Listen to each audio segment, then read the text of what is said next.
میں بھی اسی کام پر جاؤں گا جس کام پر میرے بھائی گئے تھے۔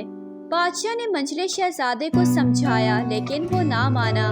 آخر کار جب راجا نے دیکھا کہ کسی طرح نہیں مانتا تو اس نے اسی طرح اس کو بھی رخصت کیا۔ منجلہ شہزادہ اسی طرح 3 دن تک ڈھونڈتا رہا۔ آخر کار ناکام ہونے کے باعث اس کا سر بھی سروں کے مینار میں پہنچ گیا۔ جب کئی دنوں تک منجلہ شہزادہ واپس نہ آیا تو چھوٹا شہزادہ بھی بادشاہ سے جانے کی اجازت مانگنے لگا۔ بادشاہ نے اجازت دینے سے انکار کر دیا اور بولا، بیٹے تم میری آخری امید ہو، اگر تم بھی واپس نہ آئے تو سلطنت کا وارث کون ہوگا؟ میں تمہیں اجازت نہیں دے سکتا۔ چھوٹے شہزادے نے کہا، ابا جان، میرے پاس ایک ترکیب ہے جس کی بدولت میں اپنے مقصد میں ضرور کامیاب ہوں گا۔ اس کے بعد چھوٹے شہزادے نے جب بادشاہ کو اپنی ترکیب سنائی تو بادشاہ راضی ہو گیا اور اسے جانے کی اجازت دے دی۔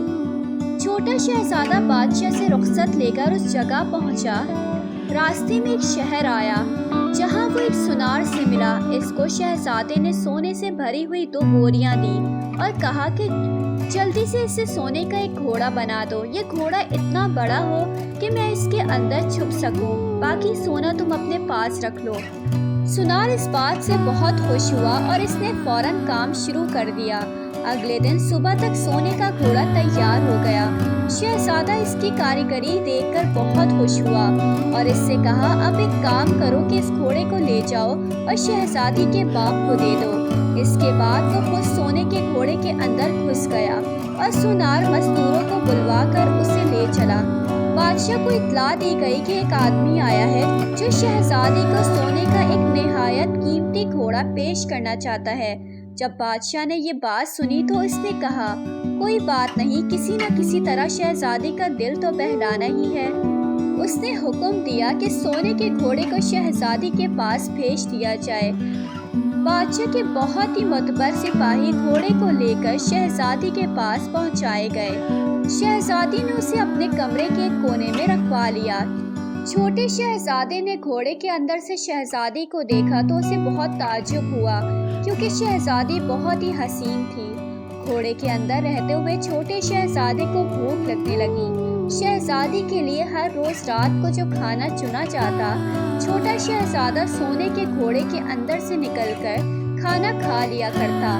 شہزادی بہت کم کھانا کھایا کرتی تھی، پھر بھی جب کئی دنوں تک اس نے دیکھا کہ اسے کھانا بہت کم ملتا ہے تو اس نے سوچا کہ یہ کسی نوکر کا کام ہے، اس لیے وہ پہرے پر اس طرح بیٹھ گئی کہ اس کا پتہ نہ چل سکے۔ یہاں تک گھوڑے کے اندر بیٹھے ہوئے شہزادے کو بھی کچھ پتہ نہیں لگا اور وہ ہر روز کی طرح وقت پر باہر نکل کر کھانا کھانے لگا۔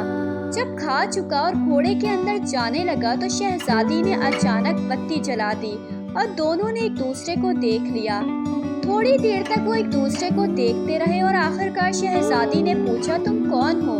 چھوٹا شہزادہ بولا، میں شہزادہ ہوں، میرے بڑے بھائی تمہاری خاطر سر گنوا چکے ہیں، اس لیے میں نے تمہیں پانے کے لیے ترکیب نکالی۔ شہزادی اپنی نگہبان عورت کی حرکتوں سے تنگ آ چکی تھی۔ دونوں نے مل کر یہ طے کیا کہ دن بھر تو شہزادہ گھوڑے کے اندر رہے اور جب سب لوگ چلے جایا کریں تو دونوں مل کر بات چیت کیا کریں۔ ایسا بہت دنوں تک ہوتا رہا۔ ایک دن شہزادی نے کہا، ہم اس طرح کب تک رہیں گے؟ اب کچھ کرنا چاہیے، کوئی ایسی ترکیب نکالنی چاہیے کہ یہاں سے چھٹکارا پائیں۔ شہزادی نے کہا کہ اس کی ایک ہی ترکیب ہے اور وہ یہ ہے کہ اس گھوڑے کی ایک ٹانگ توڑ دی جائے اور تم پھر اپنے باپ کے پاس یہ خبر بھیجو کہ گھوڑے کی ٹانگ ٹوٹ گئی ہے، اس لیے اس کی مرمت کی جائے۔ اس بہانے سے میں باہر چلا جاؤں گا اور پھر نکل کر آ جاؤں گا۔ شہزادی کو یہ سمجھ نہیں آیا کہ شہزادہ واپس کس طرح آئے گا، لیکن اس کو شہزادے پر اتنا اعتبار تھا کہ اس نے بغیر سوچے سمجھے اس تجویز پر رضامندی ظاہر کر دی۔ دونوں نے مل کر گھوڑے کی ٹانگ توڑ دی اور شہزادی نے بادشاہ کو خبر دی اور گھوڑا بادشاہ کو بھجوا دیا۔ بادشاہ نے گھوڑے کو مرمت کے لیے سنار کے پاس بھجوا دیا۔ وہ سنار تو پہلے ہی شہزادے سے ملا ہوا تھا۔ سنار کے پاس جب گھوڑا پہنچا تو شہزادہ اس سے نکل کر باہر آیا اور بادشاہ کے دربار میں پہنچ گیا۔ دربار میں پہنچ کر شہزادہ کہنے لگا، میں آپ کی بیٹی سے شادی کرنا چاہتا ہوں۔ بادشاہ نے اس کام سے باز آنے کے لیے بہت سمجھایا لیکن شہزادہ نہ مانا۔ آخر کار مجبور ہو کر بادشاہ نے اس محل کا دروازہ ڈھونڈنے کی اجازت دی۔ 2 دن تک شہزادہ جان بوجھ کر ادھر ادھر ٹامک ٹوئیاں مارتا اور گھومتا پھرتا رہا۔ تیسرے دن وہ بادشاہ کے دربار میں حاضر ہوا اور کہنے لگا کہ کیا وہ تیسرے دن بھی اپنی تلاش جاری رکھ سکتا ہے۔ بادشاہ نے اسے اجازت دے دی، ساتھ میں یہ بھی یاد دلایا کہ اگر تیسرے دن کے اختتام تک وہ دروازہ ڈھونڈنے میں ناکام رہا تو اس کا سر بھی کاٹ کر کھوپڑیوں کے مینار میں شامل کر دیا جائے گا۔ شہزادے نے کہا مجھے سب معلوم ہے، آپ محل کے سامنے جو تالاب ہے اسے خالی کروائیں۔ بادشاہ نے تالاب کو خالی کرنے کا حکم دیا تو سب لوگ تالاب کو خالی کرنے میں لگ گئے اور کچھ دیر بعد تالاب کو خالی کر دیا گیا۔ پانی نکلتے ہی تالاب کی تہہ میں ایک دروازہ نمودار ہوا۔ شہزادے نے کہا دروازہ کھولا جائے۔ نگہبان عورت پریشان ہو گئی کیونکہ چابی اس کے پاس تھی۔ اس کا چابی دینے کا جی تو نہیں کر رہا تھا لیکن وہ چابی دینے پر مجبور تھی۔ اس نے شہزادے کو کہا میں دروازہ تو کھول رہی ہوں لیکن تم باہر رک کر انتظار کرنا جب تک میں تمہیں اندر نہ بلا لوں۔ نگہبان عورت جلدی سے اندر گئی۔ وہ شہزادی کے کمرے میں گئی اور اسے نوکرانی کا لباس پہنا کر اسے نوکرانیوں میں شامل کر دیا۔ پھر شہزادے کو اندر بلایا گیا اور اسے نوکرانیوں میں سے شہزادی کو ڈھونڈنے کا حکم دیا گیا۔ اگرچہ شہزادہ پہلے شہزادی کو دیکھ چکا تھا لیکن نگہبان عورت نے شہزادی کا حلیہ اس طرح تبدیل کیا تھا کہ وہ اس کو پہچان نہ سکا۔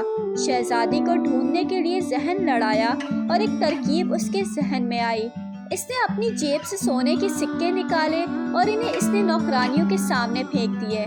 سب نوکرانیاں سکے اکٹھے کرنے میں مشغول ہو گئی لیکن شہزادی کھڑی رہی۔ شہزادے نے شہزادی کا ہاتھ پکڑا اور بادشاہ کے سامنے لا کھڑا کیا۔ بادشاہ نے شہزادی کی عقل مندی کی تعریف کی اور دونوں کی شادی کا حکم دے دیا۔ ساز کے بعد بادشاہ نے اس ظالم نگہبان عورت کے لیے حکم دیا کہ اس کا سر کاٹ کر اس کا بھی سر کھوپڑیوں کے مینار میں شامل کر دیا جائے۔ بادشاہ کے حکم کی تعمیل ہوئی اور عورت کا سر بھی کھوپڑیوں کے مینار میں شامل ہو گیا۔